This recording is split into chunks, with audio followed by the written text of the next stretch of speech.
number one, in building all these organizations, you need to have a vision of what this company is going to look like. Say, when you die someday, when they look back at the obituaries and they say, when they look back at the enterprise that you put your hand to, a vision is something that's like 30 years on out. And they said, he was part of architecting and designing an organization. And just not doing digital marketing, but doing something that really moved the needle on behalf of other organizations. And here we go, guys. Good thing. Most people say, damn, he's got a process. Hello, everybody. Welcome to another episode of The Process.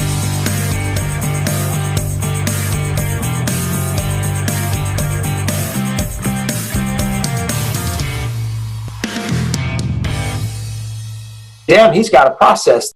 Welcome back, guys. Another episode of The Process. I'm here today with Scott Began. A super treat for our audience today. I mean, Scott is a phenomenal guy, phenomenal businessman, but an even better person, and that's huge. This man's been a CEO of multi-million-dollar businesses. He is just a community leader, just a really phenomenal person. I can't speak enough nice words about him. And today we're going to talk about how to position your business at the very beginning. So that way, when you do decide to exit, when you do decide to sell, you're in the optimal position to maximize on that. A lot of people don't think about this until it comes time to the end. And really the ones who aren't thinking about this usually never get to that point anyway, because they usually don't have the foresight to make it in business. But the ones that do, they definitely will cherish this information. So without me rambling on too much, I'm going to let Scott do his thing.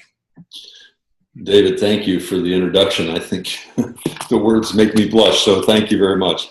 I think in having said that I've run a lot of corporations just means really that I'm old. So yeah, I've been around a little bit. So, but this is all brand new to me, and I appreciate the opportunity to visit with your family, your audience. We are in Dallas today, and we have developed, with the help of several other partners of mine that are much faster, quicker, and better students in the digital marketing space, we've come into agreement to put a digital marketing agency together. And so we're in the middle of all that. We're just in the early stages of what that is and what that looks like. So hopefully we can provide some insight for your audience today. Please. I'm sure we're going to absolutely blow their socks off. Some of the things that were important to us is that we always, from my past business experiences, I brought it to this particular space. Number one, what an exciting time to be in the digital marketing world. Unbelievable. I feel re-energized and more excited about the business and potential opportunities. We are met with such open arms with the people that know that they need to do something different in this digital space and are looking for solutions, and they're looking for people that they like and that trust. It goes back to basic business. With the partnership that we had, we began, David, with the end in mind. And, so we're thinking, what's the end game? What's that look like? And we're building towards that in the early stages of that. Does that make sense? No, it makes perfect sense. I tell you, it's a brilliant way to look at it. And I know Joseph Galletti was on this show as well. He talked about the moon landing, when those engineers were trying to figure out how to get to the moon. One of them came up with the idea of, guys, let's pretend we're already there. And what does that look like? Let's reverse engineer it. And that's how they were able to actually complete that process. So what you're saying, when I'm lucky enough to have you in my life, in my circle, and be mentored by you, and you kind of told me the same thing, like, hey, what's going to happen? What's the exit plan? Like, what are you working so hard for? What does the end result look like? And I was like, wow, I always thought we're just going to do this forever. Everything's going to be great. But, you had me sit down and really think about, make sure that we when the opportunity arises, if we're prepared for it, we'll be able to maximize that. It can literally change my family's life, and my kids' life and my kids' life. So just super blessed, to have you in my life, and also for you to be able to share this information with our audience as well. Well, when you take a look at what you want, it allows you to dream and have a big vision, because people will follow men and women with a big vision. because a lot of us are fighting the struggle on out to just, long-term planning might be the next Friday, and how's rent can be paid, and how you can get the car payments made, and that sort of thing.